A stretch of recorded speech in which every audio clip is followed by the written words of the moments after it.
65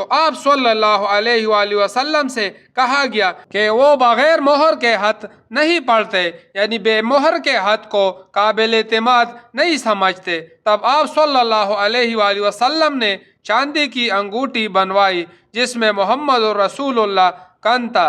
گویا میں آج بھی آپ صلی اللہ علیہ وآلہ وسلم کے ہاتھ میں اس کی سفیدی دیکھ رہا ہوں۔ شعبہ راوی حدیث کہتے ہیں کہ میں نے قتادہ سے پوچھا کہ یہ کس نے کہا کہ اس پر محمد رسول اللہ کن تھا؟ انہوں نے جواب دیا، انس رضی اللہ تعالیٰ عنہ نے۔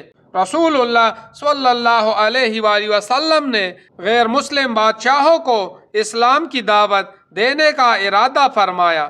اس دور میں بادشاہ صرف وہی خطوط قبول کرتے تھے جن پر سرکاری مہر ہوتے تھے۔ آپ صلی اللہ علیہ وآلہ وسلم کو بتایا گیا کہ بغیر مہر کے خط کو وہ معتبر نہیں سمجھتے۔ اس پر آپ صلی اللہ علیہ وآلہ وسلم نے چاندی کی ایک انگوٹھی بنوانے کا حکم دیا۔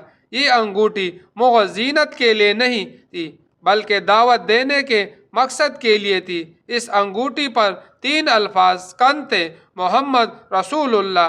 یہ الفاظ 3 سطروں میں نقش تھے۔ ادب کے لحاظ سے سب سے اوپر اللہ، درمیان میں رسول اور نیچے محمد۔ اس سے اللہ کے نام کے احترام کا اعلیٰ نمونہ ملتا ہے۔ حضرت انس رضی اللہ تعالیٰ عنہ فرماتے ہیں کہ وہ آج بھی اس انگوٹھی کی سفیدی کو یاد کرتے ہیں۔ اس سے ان کی گہری یادداشت اور محبت ظاہر ہوتی ہے۔ رسول اللہ صلی اللہ علیہ وآلہ وسلم نے دنیاوی عرف کو دین کے خلاف نہ ہونے پر قبول فرمایا۔ آپ صلی اللہ علیہ وآلہ وسلم نے دعوت اسلام کے لیے حکمت عملی اختیار کی۔ اسلام ہمیں یہ سکھاتا ہے کہ پیغام پہنچانے کے لیے مناسب ذریعہ اپنایا جائے۔ نبی کریم صلی اللہ علیہ وآلہ وسلم نے انگوٹھی کو فخر یا شان کے لیے استعمال نہیں کیا بلکہ وہ ایک عملی ضرورت تھی۔ یہ حدیث بتاتی ہے کہ اسلام نظم و ضبط کا دین ہے۔ ریاستی اور سفارتی اصول کی اہمیت بھی واضح ہوتی ہے۔ نبی کریم صلی اللہ علیہ وآلہ وسلم کا ہر عمل کسی مقصد پر مبنی تھا۔ آپ صلی اللہ علیہ وآلہ وسلم نے کبھی تکبر یا بادشاہوں جیسا طرز اختیار نہیں کیا۔ انگوٹھی بھی سادہ چاندی کی تھی، سونے کی نہیں۔ اس سے مردوں کے لیے سونے کی ممانعت بھی ثابت ہوتی ہے۔ حدیث میں راویوں کی تحقیق بھی دکھائی گئی۔ شعبہ کا قتادہ سے سوال کرنا عملی احتیاط کی مثال ہے۔ قتادہ کا حوالہ دینا دیانتداری کی علامت ہے۔ یہ حدیث حدیثی اصول کو بھی واضح کرتی ہے۔ صحابہ کرام رسول اللہ صلی اللہ علیہ وآلہ وسلم کے ہر عمل کو محفوظ کرتے تھے۔ چھوٹی چیزیں بھی دین میں بڑی اہمیت رکھتی ہے۔ اسلام عمل اور حکمت دونوں کا نام ہے۔ نبی کریم صلی اللہ علیہ وآلہ وسلم نے دعوت میں کسی قسم کی جلد بازی نہیں کی۔ ہر قوم سے اس کی سمجھ کے مطابق بات کی۔ مہر والی انگوٹھی سے خطوط کی حیثیت بڑی۔ بادشاہوں تک پیغام حق مؤثر انداز میں پہنچا۔ اس حدیث میں تبلیغ کا اسلوب سکھایا گیا ہے۔ دین کے لیے جدید ذرائع اپنانا سنت ہے بشرط وہ شریعت کے خلاف نہ ہو۔ یہ حدیث نبی کریم صلی اللہ علیہ وآلہ وسلم کی بصیرت کو ظاہر کرتی ہے اور آپ صلی اللہ علیہ وآلہ وسلم کے عالمی مشن کو بھی۔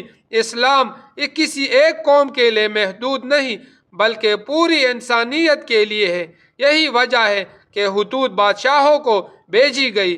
انگوٹھی اسلام کی عالمی پیغام کی علامت بنی۔ یہ حدیث ہمیں مقصد دید سکھاتی ہے اور حکمت کے ساتھ عمل کرنا سکھاتی ہے۔ یہی سنت نبوی صلی اللہ علیہ وآلہ وسلم کا خلاصہ ہے۔ دعوت دین میں حکمت اور تدبیر ضروری ہے۔ جائز دنیاوی وسائل کو دین کے لیے استعمال کرنا سنت ہے۔ اسلام نظم و احترام اور ذمہ داری کا دین ہے۔ اللہ کے نام کا ادب ہر حال میں مقدم ہے۔ نبی کریم صلی اللہ علیہ وآلہ وسلم کا ہر عمل ہمارے لیے رہنمائی ہے۔ حدیث مبارکہ نمبر 66 صحیح بخاری سے حضرت ابو واقد اللیثی رضی اللہ تعالیٰ عنہ نے یہ واقعہ براہ راست رسول اللہ صلی اللہ علیہ وآلہ وسلم سے سنا اور بیان کیا۔ ایک مرتبہ رسول خدا صلی اللہ علیہ وآلہ وسلم مسجد میں تشریف فرماتے اور لوگ آپ صلی اللہ علیہ وآلہ وسلم کے ارد گرد بیٹھے ہوئے تھے کہ 3 آدمی وہاں آئے۔ ان میں سے 2 رسول اللہ صلی اللہ علیہ وآلہ وسلم کے سامنے پہنچ گئے اور ایک واپس چلا گیا۔ راوی کہتے ہیں کہ پھر وہ دونوں رسول اللہ صلی اللہ علیہ وآلہ وسلم کے سامنے کھڑے ہو گئے۔ اس کے بعد ان میں سے ایک نے جب مجلس میں ایک جگہ کچھ گنجائش دیکھی تو وہاں بیٹھ گیا اور دوسرا اہل مجلس کے پیچھے بیٹھ گیا۔ تیسرا جو تھا وہ لوٹ گیا۔ تو جب رسول اللہ صلی اللہ علیہ وآلہ وسلم اپنے گفتگو سے فارغ ہوئے تو صحابہ کرام سے فرمایا کہ کیا میں تمہیں 3 آدمیوں کے بارے میں نہ بتاؤں؟ تو سنو، ان میں سے ایک نے اللہ سے پناہ چاہی، اللہ نے اسے پناہ دی، اور دوسرے کو شرم آئی تو اللہ بھی اس سے شرمایا کہ اسے بھی بخش دیا، اور تیسرے شخص نے منہ موڑا تو اللہ نے بھی اس سے منہ موڑ لیا۔